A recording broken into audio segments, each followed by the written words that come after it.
আসসালামু আলাইকুম, সবাই কেমন আছেন? আলহামদুলিল্লাহ, আপনাদের দোয়া আমি অনেক ভালো আছি। আয়াত মমস ব্লগ দেখার জন্য সবাইকে স্বাগতম জানাচ্ছি। আয়াতের বাবা আয়াতকে দেখলে হয়তো আপনারা বুঝতে পারছেন আমরা আজকে বেড়াতে বের হয়েছি আবারও। তো বেড়াতে কোথায় বের হয়েছি আয়াতের বড় ফুপির বাসায় যাব। আয়াতের যে ফুফুতো বোন আছে রুবাইয়া, সে হলো অসুস্থ আজকাল যাবৎ বেশ কিছুদিন ধরে। তো যাই করে যাওয়া হচ্ছে না, কারণ এখানে আমার ভাইয়ের একটা বিশেষ একটা কাজ ছিল, সেই কাজের জন্য যেতে পারলাম না। আমাদের বাসায় একটু ব্যস্ত ছিলাম। এখন তো 2 দিন হলো যে ব্যস্ততাও কমেছে। তো আয়াদের বাবাকে বললাম চলো আমরা একটু রুবাইয়াদের বাসায় ঘুরে আসি, যেহেতু রুবাইয়া অসুস্থ। তো রাত্রেবেলায় বের হয়েছি, দেখলে হয়তো বুঝতে পারবেন। আমরা কিন্তু মেন গেটের সামনে চলে আসছি আপনাদের সাথে কথা বলতে বলতে। তো যেহেতু আমি ইমামগঞ্জে যাব, বিসমিল্লা টাওয়ারের সামনে আয়াতের বড় ফুপির বাসা, তো সেইখান থেকে কোনো রিক্সা যাইতে চায় না। তো অবশেষে আয়াতে বাবা রিক্সা একটা পেলো অনেকক্ষণ দাঁড়িয়ে। আর যেহেতু চকবাজারটা যাবো, ইমামগঞ্জ চকবাজার দিয়ে আমরা বেশিরভাগ যাওয়া আসা করতে হয়। আর এই জায়গায় এরকম জ্যাম, দেখেন অনেকক্ষণ যাবৎ বসে আছি। তো বসতে অনেক সময় লেগে গেছে। রিক্সাওয়ালা বললো তো এই রাস্তাটা যাওয়া যাবে না, হয়তো ঘুরে যাবে জেলখানা ঢাল দেওয়া বা কোথা দিয়ে যাবে, মৌলভীবাজার দিয়ে। তো সেই জায়গা দিয়ে আবার মানে যাচ্ছে রিক্সাওয়ালা।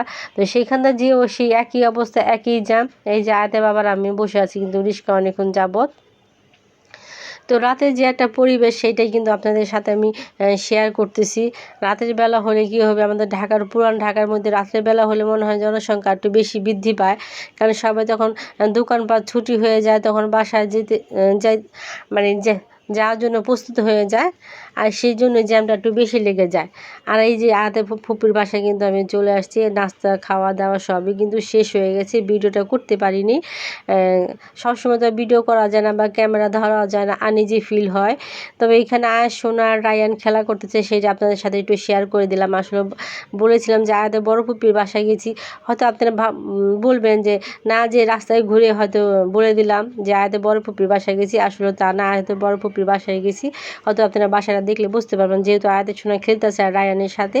আর পিছনে কিন্তু রায়ানের আব্বু আছে, কারণ রায়ানের আব্বু আবার বের হবে, এই জন্য মেন গেট খুলে ওখানে দাঁড়িয়ে রয়েছে। তো আমি আবার রায়ান আয়াতকে ভিডিও করতেছি বলে সে আবার দুষ্টামি করতেছে, কী ব্যাপার তোমার কাজ কি চালু করে দিয়েছ, এই বলে আয়াতের সাথে দুষ্টামি করতেছে একটু সামনে এসে। তো আমি কি করবো, দুলাভাইকেও ভিডিও করে নিলাম, অ্যাড হয়ে গেল 3 জনে। তাহলে তো বুঝতে পারবেন যে আমি আমার বাসায় নেই। তো খাওয়া দাওয়া সব শেষ, আমরা চলেও যাবো কিছুক্ষণের মধ্যে বাসায়, কারণ রাত প্রায় 10টা বেজে গেছে। তো আয়ের সোনাও রেডি হয়ে গেছে যাওয়ার জন্য। আর আমরা কিন্তু সিঁড়িতে নামতেছিলাম, এটা পাশের একটা বিল্ডিং, আমাদের যে ননাসের বাড়ি তার পাশে এই বিল্ডিংটা। সম্ভবত একটা গরু আনছে, এই গরুটা হয়তো কুরবানি দিবে। তো আয়ের সোনাকে দেখে আসলে দাঁড়িয়ে গেলাম আয়ের সোনা দেখার জন্য। আর আমি ভিডিও করব না, এটা সুযোগ পেয়ে গেলাম ভিডিও করার জন্য, তা আমিও একটু ভিডিও করে নিলাম। আর গরু জিনিসটা দেখতেও ভালো লাগে, পশু পাখি, গরু গরু আমার কাছে এমনিতেও ভালো লাগে। আমি যখন গ্রামে যাই বা আমাদের খালাদের বাসায় যাই, খালাদের বাসায় কিন্তু এরকম অনেক গরু আছে।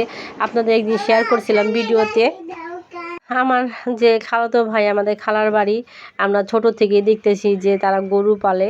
তো যখন এই যাই গরু দেখি ভালোই লাগে, এইখানেও গরু দেখলাম, এটাও ভালো লাগলো। এই কথা বলতেই কিন্তু আয়াতে বাবা কিন্তু বাসা থেকে নিচে নেমে গেছে যাওয়ার জন্য। আর যেহেতু আমরা ইমামগঞ্জ, আমার ননাসের বাড়ি, তা জানেন তো ইমামগঞ্জ সে ব্যবসায়ী একটা এলাকা। বাড়ির নিচেও দোকান, বাড়ির উপরেও দোকান, এই যে দুই পাশেই কিন্তু দোকান। এটা কিন্তু আমার ননাসের বাড়ি, দুই পাশে কিন্তু দোকান, দোকান দেওয়া। তো আমরা বের হয়ে গেছি, আমরা কিন্তু দেখতে পারতেছেন আয়াতের বাবা ভিডিও করতেছে। এই যে আমরা কিন্তু চলে আসলাম আয়াতের শোনার জন্য। আবার এখানে একটু দাঁড়িয়ে গেলাম, এই যে আয়াতের শোনা তো জানেন তো, ডগ দেখে, ক্যাট দেখে, এগুলো দেখলে আর সোনাকে দাঁড়িয়ে একটু দেখাই। তো আমরা কিন্তু বলতে চকের মাথায় চলে আসছি এবং একটা রিক্সার জন্য দাঁড়িয়ে যাব। দেখি যেহেতু বাসা থেকে বের হয়ে যে মাথা আসলে কিন্তু এটা চক পড়ে ইমামগঞ্জে, তো সেখান থেকে আমরা কিন্তু রিক্সা নিয়ে উঠে গেলাম। আর এটা কিন্তু চকের মাথায় চলে আসছি। এটা যে জেলখানা যে ইটা, সেই দেওয়ালটা সেটা ভেঙে কিন্তু নতুন করে একটা রেস্টুরেন্ট করছে। তো হয়তো আরও সামনে কিছু করবে। সবাইকে অনেক ধন্যবাদ। আসসালামু আলাইকুম, আল্লাহ হাফেজ।